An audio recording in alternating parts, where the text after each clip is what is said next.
नमस्कार. हवामान अलर्ट या आपल्या यूट्यूब चॅनलवर मी केदार बर्वे आपलं स्वागत करतो. आज 25 जानेवारी दुपारचे 1 वाजत आहेत. आज आपण 25 जानेवारी आणि 26 जानेवारी या 2 दिवसाचा हवामान अंदाज पाहणार आहोत. यासाठी व्हिडिओ शेवटपर्यंत नक्की पहा. सर्वप्रथम सिस्टीमबद्दल जर पाहायचं गेलं तर WD हा जम्मू काश्मीर आणि हिमाचल प्रदेशच्या आसपास आज आलेला आहे. आता आज आणि उद्या हिमाचल प्रदेश आणि जम्मू काश्मीर या भागात हिमवृष्टीचा अंदाज आहे. तसेच आणखीन एक WD या भागात आहे.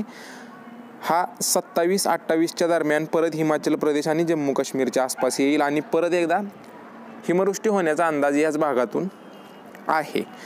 तसेच अँटीसायक्लॉन बंगालच्या उपसागरावर सक्रिय आहे आणि विदर्भाच्या आसपास सुद्धा एक चक्राकार हवेची स्थिती सक्रिय आहे. आता हे जे 2 WD आलेले आहेत याच्यामुळे हवेच्या दिशेत बदल होणार आहे. आत्ता जे वारं वाहत आहे हे उत्तरेकडून असंच दक्षिण भारतात वाहत आहे, पण आता पुढील 2 दिवसात हे वारं अरबी समुद्रावरून आणि बंगालच्या उपसागरावरून आपल्या राज्यात वाहील. त्याच्यामुळे राज्यात पुढील 2 दिवसांनंतर तापमानात वाढ होईल आणि थंडीचं प्रमाण हळूहळू कमी होईल. जसं का हे अजून 4-5 दिवसांनी WD पूर्वेकडे जातील या भागात, तसं परत एकदा उत्तरेकडून येणाऱ्या थंड वाऱ्याचा प्रवाह वाढेल आणि राज्यात परत एकदा थंडीचं प्रमाण 4 ते 5 दिवसानंतर वाढायला सुरुवात होईल. अजून 2 दिवस थंडी आहे, त्याच्यानंतर कमी होईल. परत 4-5 दिवस थंडी नसेल, तिथून पुढे परत एकदा चालू होईल.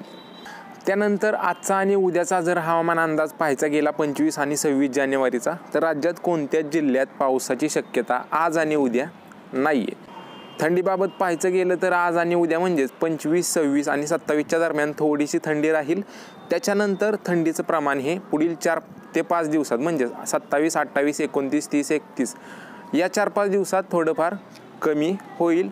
हवेत गरमी वाढेल, उन्हाची तीव्रतासुद्धा वाढेल. परत एकदा फेब्रुवारीच्या सुरुवातीला थंडीचं प्रमाण हळूहळू उत्तरेकडून येणाऱ्या थंड वाऱ्याचा प्रवाह वाढल्यावर परत एकदा थंडीचं प्रमाण वाढायला सुरुवात होईल.